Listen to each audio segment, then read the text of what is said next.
This is the second video on using the Moodle workshop activity. In the first activity, we did the setup phase. Now we're going to go back into our research peer review workshop and continue. If you watched the first video, we had completed the setup phase where we set the workshop introduction, we provided instructions for submission, and we created an assessment form. Now we're ready for the submission phase. To turn on this submission phase, you have to click the little light bulb. And notice when I move my mouse over it, it says switch phase.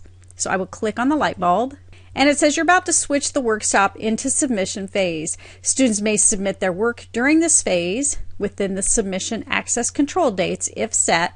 Teachers may allocate submissions for peer review. So I continue. And it is now set for students to submit their work. Notice there is a notation that there is at least one author who has not yet submitted their work.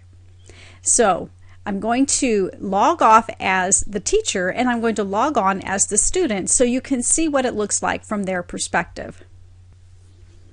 I'm now logged in as student number 1, and in this course I see the research peer review, and so I click on this icon and it says instructions for submission. Please upload your paper no later than 3 o'clock on Wednesday.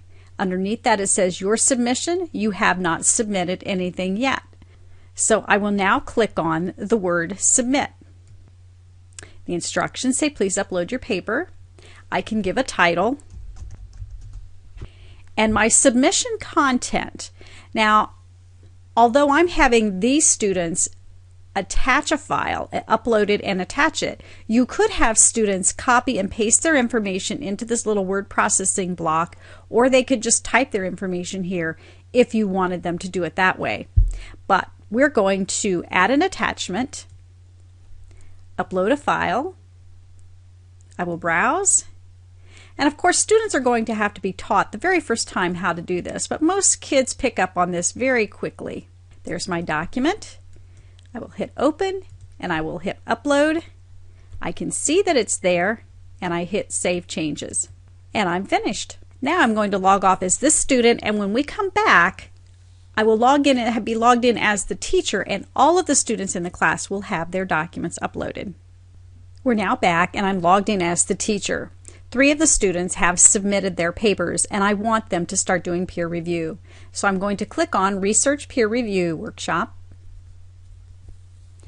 And when I'm ready to move over, I can select to allocate submissions. Notice that the allocate submissions say expected 23, submitted 3.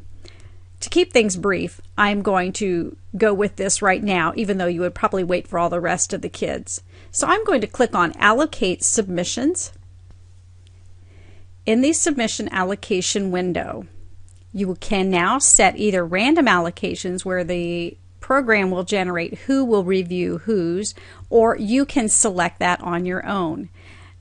If I'm to select it on my own, I have student 1, 2, and 3 that all need their papers reviewed. I'll have student 1 reviewed by student 3. I will have student 2 reviewed by student 1. And I will have student 3 reviewed by student 2.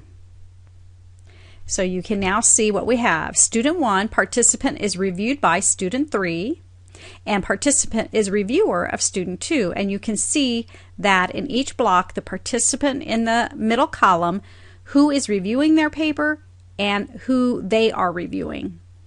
I can then click back and go back to my research peer review.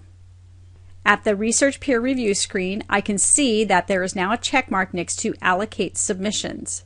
Now we're ready to go into the assessment phase. And remember, to move from one phase to the next, you click on the light bulb to switch the phases. You're about to switch the workshop into the assessment phase. In this phase, reviewers may assess the submissions they have been allocated. So I will hit continue, and we are now in the assessment phase. We're now going to end this video and pick up with video number 3, where we see what the students do and how things look in the assessment phase.